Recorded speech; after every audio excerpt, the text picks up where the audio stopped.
خب بچه‌ها بریم سراغ سومین و آخرین ویژگی که من توی دسته اول آوردم و اون هم رفتارهای بالغانه است. ببینید، برخلاف اون دوتای قبلی که هم توی جذب و هم توی رابطه نقشی بسیار مهم داشتن، عمده کاربرد این ویژگی توی خود رابطه است.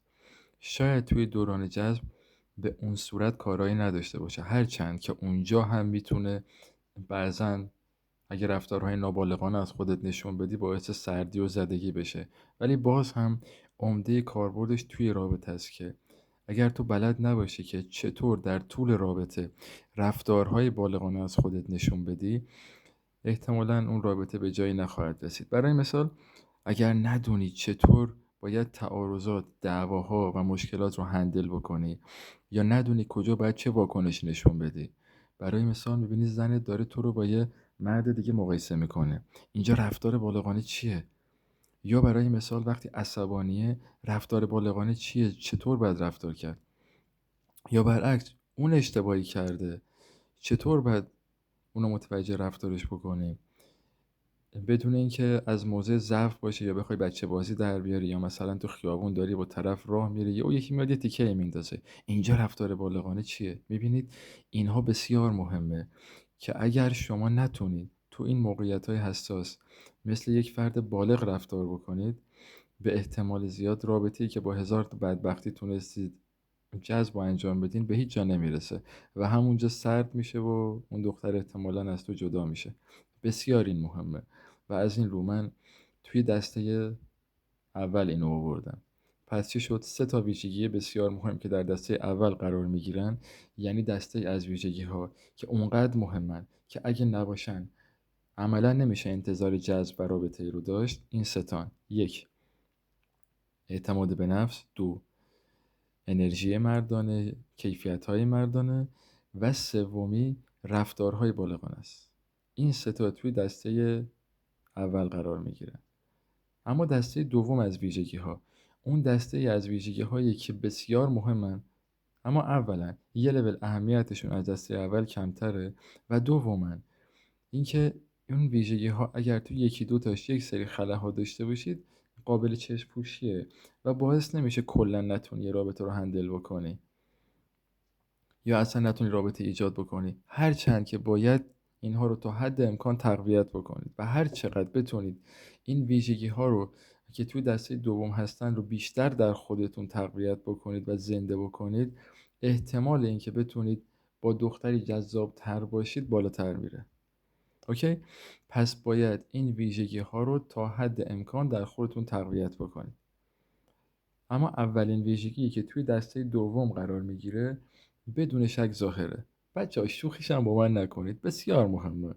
و هر کس گفت تو جذب یک زن فقط کاریزما مهمه، فقط ویژگی های شخصیتی مهمه، بدونید که داره دریوری میگه و اصلا نمیدونه داره چی میگه، چون اصلا این موضوع بسیار مهمه و بارها و بارها به من ثابت شده.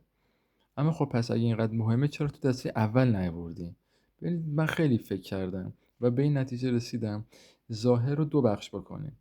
یکی حداقل‌های ظاهریه، یکی ویژگی‌های مثبت ظاهریه. حداقل‌های ظاهری تو دسته اول قرار میگیره. یعنی چی؟ یعنی شما وقتی یه جایی میری با انگشت نشونتون ندن بگن او فلانی رو نگاه کن چقدر داغونه، اینو ببینین. اگر در اون حد نیستین و حداقل‌های ظاهری رو پاس کردین، این دیگه از دسته اول خارجه.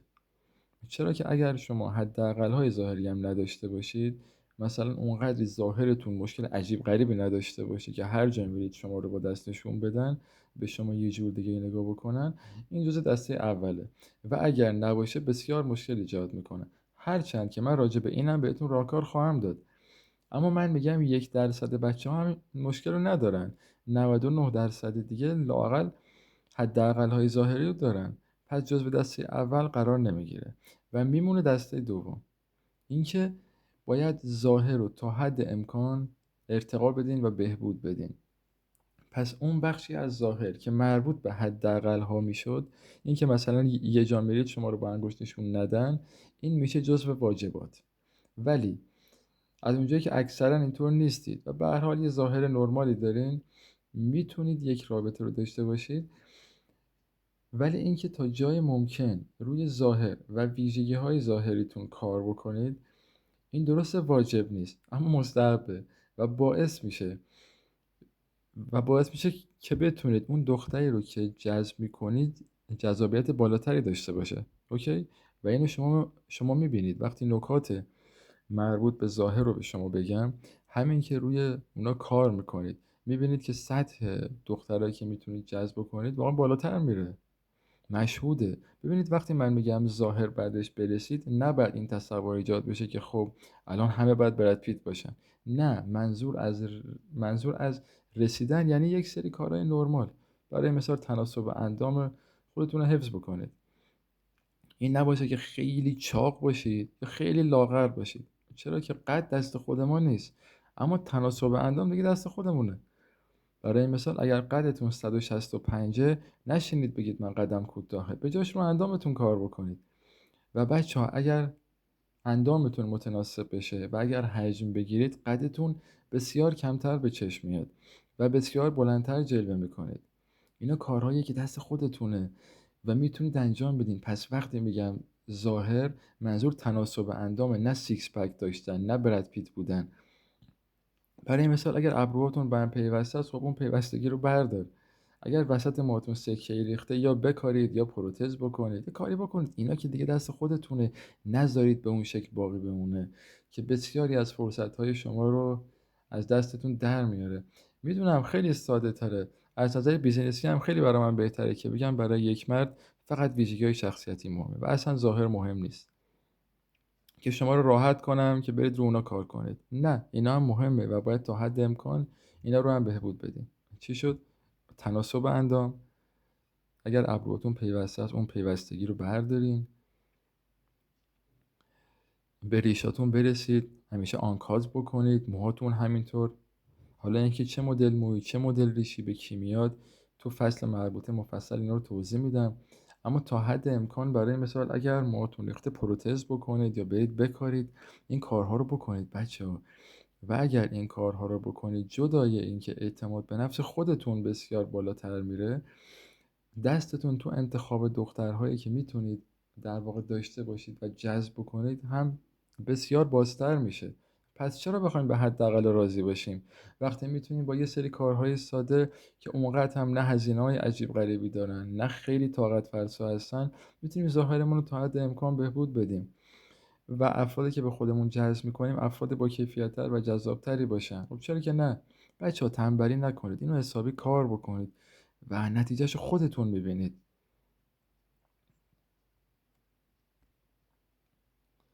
ببینید یه مو کاشتن، یه یه خورده به خودتون رسیدن، یه عکس خوب گرفتن، زبان بدن خوب تو عکس داشتن، چقدر میتونه تاثیرگذار باشه. و اصلا انگار دوتا آدم متفاوت میشین. و وقتی میتونید و تواناییشو دارید که این تغییر رو ایجاد کنید، چرا نکنید؟ چرا بهترین خودتون نباشید؟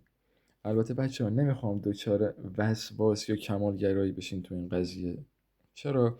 چون دیدم هر وقت من راجع به ظاهر صحبت میکنم، بعضیا وحشت میکنن، با خودشون فکر میکنن اونقدری که بعد خوب نیستن و این کمالگرایی منفیه. ببینید درسته، تو به خودت میرسی، عکس خوب میگیری، تمام این نکات هم بهتون میگم که چطور عکس بگیرین، چه بادی لنگویجی داشته باشید، چه پوزی داشته باشین. همه اینا رو بهتون خواهم گفت. فکر نکنید که گذرا میخوایم رد بشید، نه، مفصل در مورد اینا صحبت میکنیم. ولی اینها رو انجام بدین، ولی دوچار کمالگرایی و وسواس نشید، خصوصا درگیر مقایسه نشید. به هیچ عنوان خودتون رو با رفیقتون فلانی پسر عمو مقایسه نکنید. هر کسی منحصر به فرده، ویژگی های خودشو داره، توانایی های خودشو داره و اصلا نمیشه مقایسه کرد و قرار هم نیست. شما فلانی باشین، شما خودتون باشید، منتها بهترین خودتون باشید، بهترین ورژن خودتون باشین، بهترین نسخه خودتون باشید. اما میخوام یه سری دلگرمی ها هم بهتون بدم که ببینید درسته، شما باید برای بهترین ظاهرتون تلاش بکنید، اما نباید دچار کمالگرایی منفی هم بشین. چرا؟ ببینید من دیدم دیگه، اکثر وقتایی که راجع به ظاهر صحبت میکنم پسرها یه فکر منفی راجع به خودشون دارن و فکر میکنن اونقدری که باید جذاب نیستن و جالبتر این که فکر میکنن بقیه پسرها هم جذاب نیستن.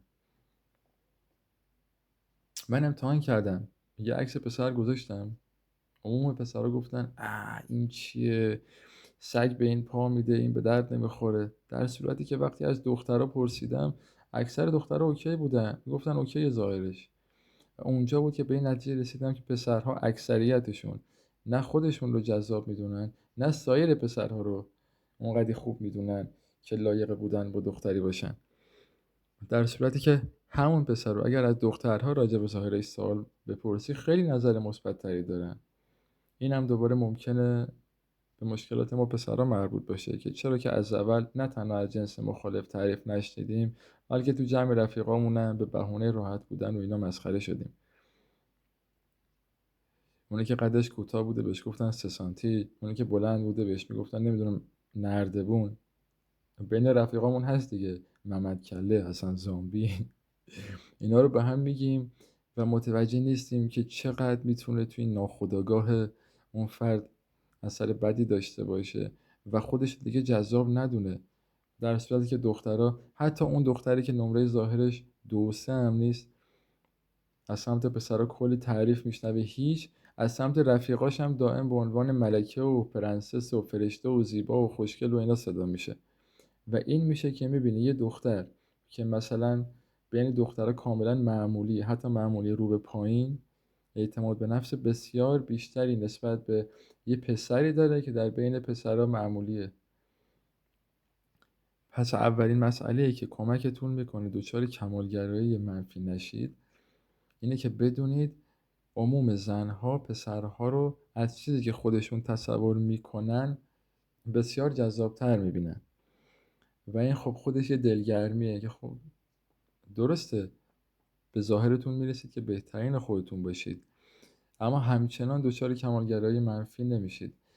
و هر وقت این افکار به ذهنتون خطور کرد که اونقدی که باید جذاب نیستین، بدونین که این تاثیر رفیقامونه که به هوای صمیمیت بیش از حد با ما شوخی‌های نامناسب کردن که باعث شده ما همچین فکری بکنیم و عموم زنها پسرها رو از چیزی که خودشون تصور میکنن جذابتر میدونن. یه مسئله دیگه هم هست، اینه که این هم بسیار به شما کمک میکنه که باز دچار وسواس نشید و اونقدر روی ظاهر فکر نکنید که فکر نکنید خبری و خوب نیستید. اونم اینه که زنها بیش از اینکه به زیبایی صورت یک مرد توجه بکنن، به حالات چهره، به فیشیال اکسپریشن اون مرد توجه میکنن. حالا اینا رو تو بادی لنگویج مفصل با ویدیوهای مخصوص من به شما درس میدم که منظور از حالات چهره چیه.